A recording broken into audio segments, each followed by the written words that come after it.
Héctor Rodríguez Pimentel. Gracias, Susana. Muy buenas tardes, colegas aquí en la mesa. Buenas tardes al pueblo dominicano.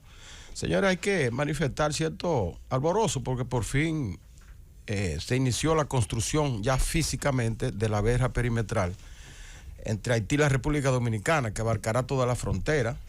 Ahí estamos viendo fílmica, ¿verdad?, en la televisión y en los diarios nacionales sobre las excavaciones que se vienen haciendo para incrustar esa verja que será de mucha utilidad. Le llaman verja inteligente porque al tiempo que será un muro físico también tendrá asuntos de internet y de alarmas y esas cosas para detectar incursiones de intrusos en la verja. Pero hay una cosa que nos inquieta, que me inquieta a mí particularmente como fronterizo, que conozco bastante bien esa zona. Y conozco el acuerdo el último acuerdo que se hizo para la separación, que fue en el 1929 entre el presidente Horacio Vázquez y el presidente haitiano. Ese acuerdo del 29 pudo realizarse básicamente porque el país estaba invadido de aquel lado, del lado haitiano, por los Estados Unidos. Entonces, el que mandaba prácticamente no era el presidente Lescaut, que era el que estaba formalmente presidiendo el país, sino las tropas norteamericanas, y facilitaron que se hiciera ese acuerdo de delimitación, que es el acuerdo más importante que se ha hecho entre la República Dominicana y Haití.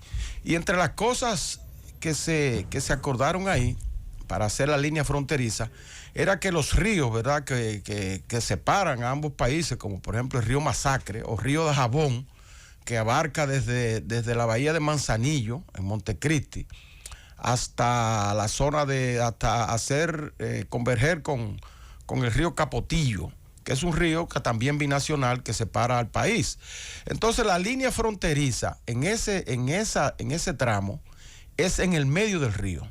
En el medio del río Masacre y luego en el medio del río Capotillo, que de este lado se llama Capotillo y de aquel lado Capotille, en francés. Y también por la zona del sur, en Pedernales, la división también, la línea divisoria va por el centro del río Pedernales.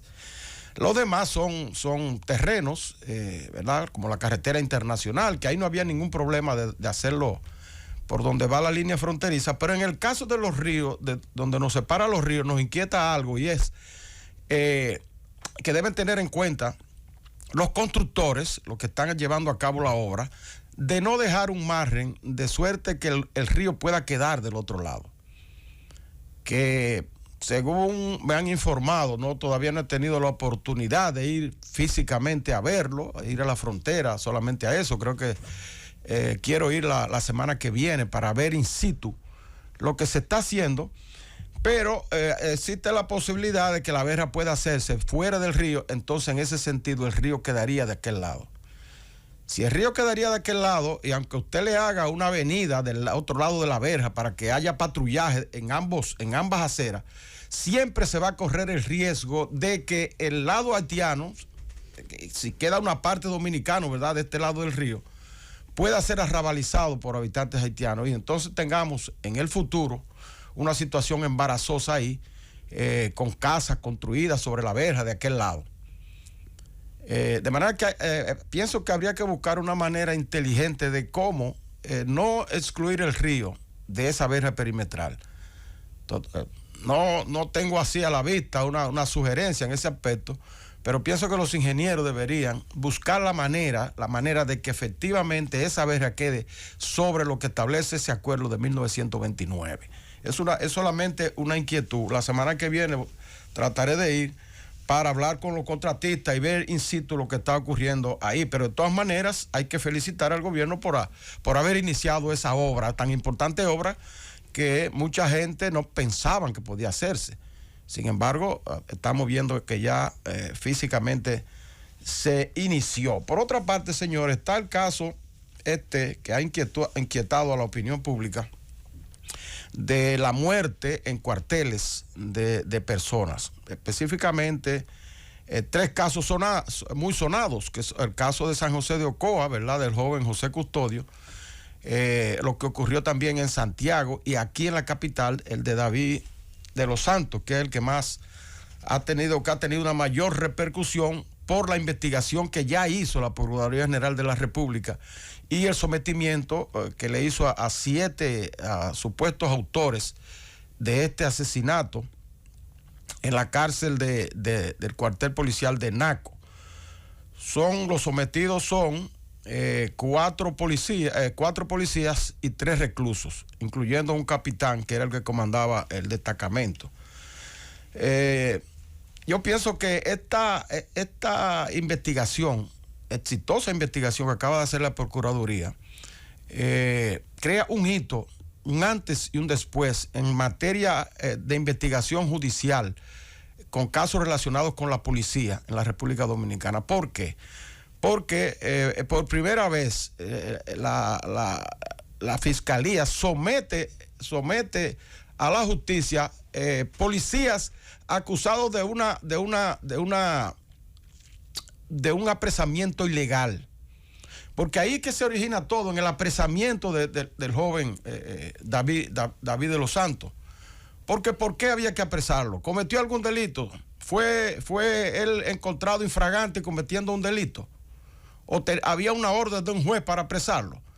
Es decir, el asunto no ocurre solamente desde el cuartel de Naco hasta el momento en que muere en el hospital Darío Contreras, sino también hay que ver la otra parte. ¿Por qué él llegó hasta ahí a estar preso? Bueno, de acuerdo a los videos que se han dado a conocer, el joven tenía alguna perturbación y la propia madre de él admite que desde el viernes, antes de ocurrir los acontecimientos, él venía manifestando conducta un poco fuera de sí, es decir, que el hombre estaba perturbado y se nota en los videos cómo él caminaba en la plaza de manera ambulante. Pero todas esas cosas justifican que ese joven fuera apresado. Y no voy a decir yo todavía lo que ocurrió de la muerte, eso nunca se va a justificar. Por más violencia que haya usado este joven y por más mal comportamiento que hubiese tenido, no se justificaba su muerte de ninguna manera. Porque es una vida útil que se saca del medio sin necesidad. La Procuradora General de la República, Miriam Germán, calificó de bárbara, inhumana y vergonzosa esa muerte. Y entonces ahora nosotros que esperamos que la justicia dé un castigo ejemplar a esos 7 imputados por este caso. Y que se siga también ampliando la investigación. También nos causó mucha satisfacción ver cómo la encargada de persecución de la Procuraduría, la magistrada Jenny Berenice, le dio una respuesta adecuada a la familia del joven que cayó también muerto en Ocoa, porque se recibió una autopsia o un peritaje, ¿verdad? En el cual se decía que el joven había muerto por causa natural. Y la familia no quiso admitir eso, porque la señora, su mamá narra una historia que es creíble, en el sentido de que ella trató de ver el muchacho cuando estaba preso y nunca se lo dejaron ver.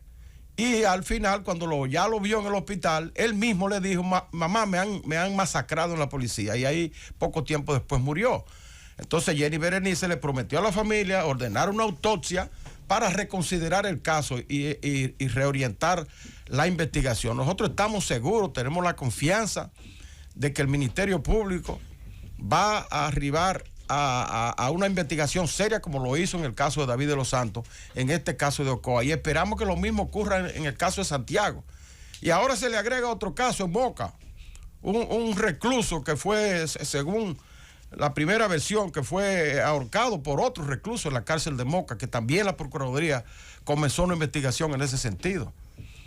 De manera que todos estos casos, ¿verdad?, que están ocurriendo, la gente se siente, o sea, la única satisfacción que uno siente después de la pena y el repudio de todos estos acontecimientos es que tenemos una Procuraduría General de la República responsable, que está tomando en sus manos los casos y está llegando a conclusiones, y eso reconforta el país. Por otra parte, señores, yo creo, le voy a dar un consejo a los partidos políticos: no politizar estos casos policiales que están ocurriendo, ni politizar tampoco la reforma policial que se está llevando a cabo, porque muchas veces con eso lo que hacemos es que entorpecemos que se avance en este sentido. Esos casos están en manos de la justicia. ¿Por qué tienen los partidos que tratar de interpelar en el Congreso Nacional al director de la Policía Nacional? ¿Qué puede aportar? Si ya la Procuraduría General está avanzando en la consecución de estos casos. Y la reforma policial es algo que atañe a todo el mundo. Los partidos políticos, todos, los de la oposición y los del gobierno, lo que deben estar apoyando decididamente esta reforma y tratar de que no se empantane y que no se quede a medio talle y que pueda concluirse exitosamente. Eso es lo que tenemos, y no tratando de buscar culpables sin necesidad. Porque el jefe de la policía, ¿qué culpa tiene de que ocurran estos acontecimientos en los cuarteles? Es una policía que tenemos con muchísimos defectos de muchos años. Entonces ahora lo que hay que apoyar es la iniciativa que está haciendo, que se está llevando a cabo para culminar finalmente con una reforma policial que corrija todos estos defectos que tiene nuestra Policía Nacional. Adelante, Francis.